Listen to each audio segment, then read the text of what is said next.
Hey Jackie, it's Alicia and I am here to give you this personalized video on how to thread your Singer Featherweight and to use some of the tools that were provided for you.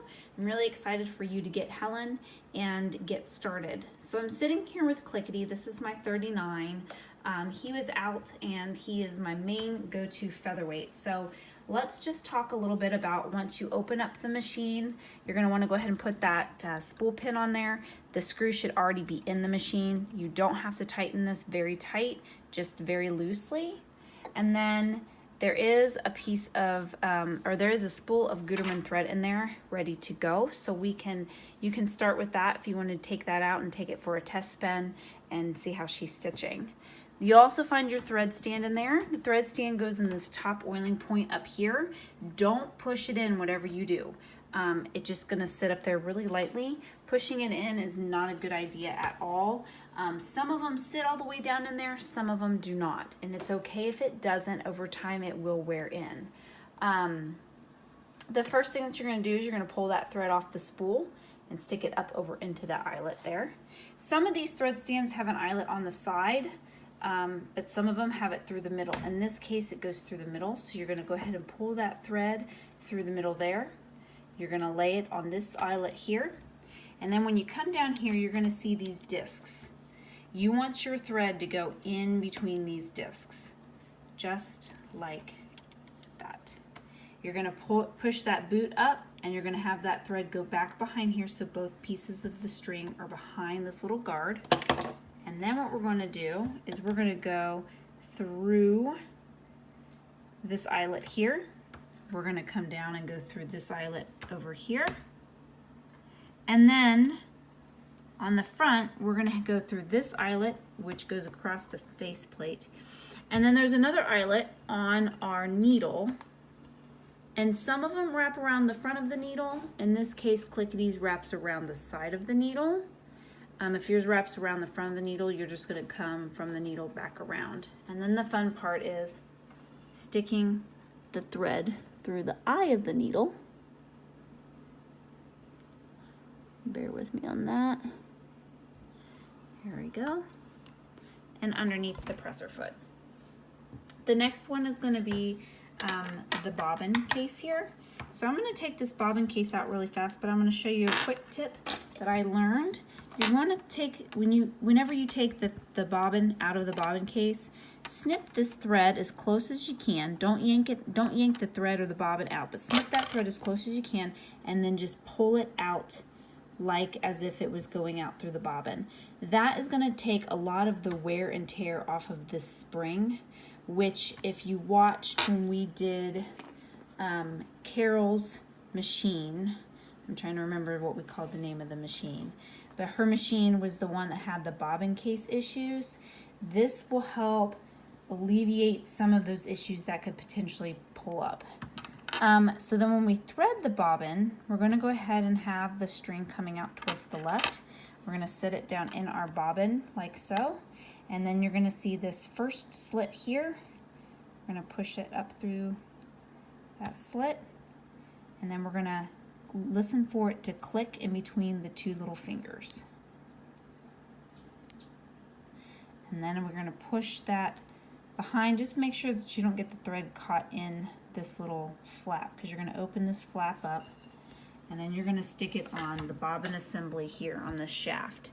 The middle hole of the bobbin is going to go onto the shaft, and it's fairly simple. Sometimes you got to wiggle some of them. They all have their own little quirks. Clickety's my machine that's fairly good when it comes to things like that. And then we're going to go ahead and pull the bobbin thread up through, just like that. I typically have some of my little embroidery scissors out so that way I can pull out those strings.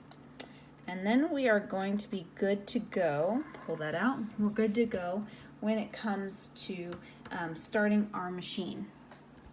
Now this is the grease, and what's great about this grease in here is that it actually has an instruction manual here for you to revert to. It's on hand, and it's going to talk about up here. This is the reason why I don't want you to screw that screw on so tightly, is because you can just kind of swing it out there.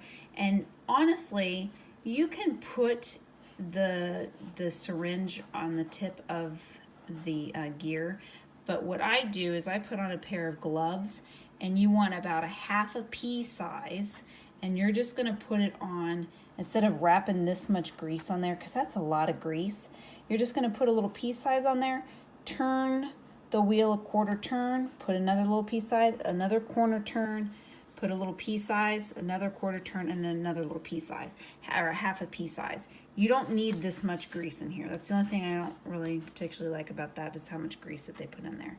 The other thing I do is once I've greased it, I'll run it through with my hand, and then I will wipe some of that extra grease back on in between the gears. This right here is the underneath of the gears. Same thing. I always put a quarter turn out here, and I will sometimes put a little quarter turn here. Turn it basically 4 quarters to equal your hole on that. And again, I can help you with that if this is just a lot of grease. And this right here talks about cleaning the motor ports. There is a little straw inside of here that helps clean out those little motor points. You don't want to shove it in there, just lightly put it in there and turn it. You will not need to do that. I have already done that for you on your machine. Your machine is actually lubricated and ready to go. So basically, for those that run the machine on a consistent basis, you're going to want to re-grease by just putting the grease into the motor ports every 6 months. And if you let yours sit, you'll do it once a year. But if you have questions with that, just feel free to email me, call me, text me, and we can talk a little bit more about that too and go into that if you need to. The other thing is the oiling points. I sent you an email that has the papers of the oiling points. My suggestion is for you to go ahead and print those out and put them in some page protectors. It's pretty self-explanatory. I don't really want to get into the oiling points because we haven't had a successful run on using our camera with the oiling points. I will work on that because that's something that I think would be nice for a refresher.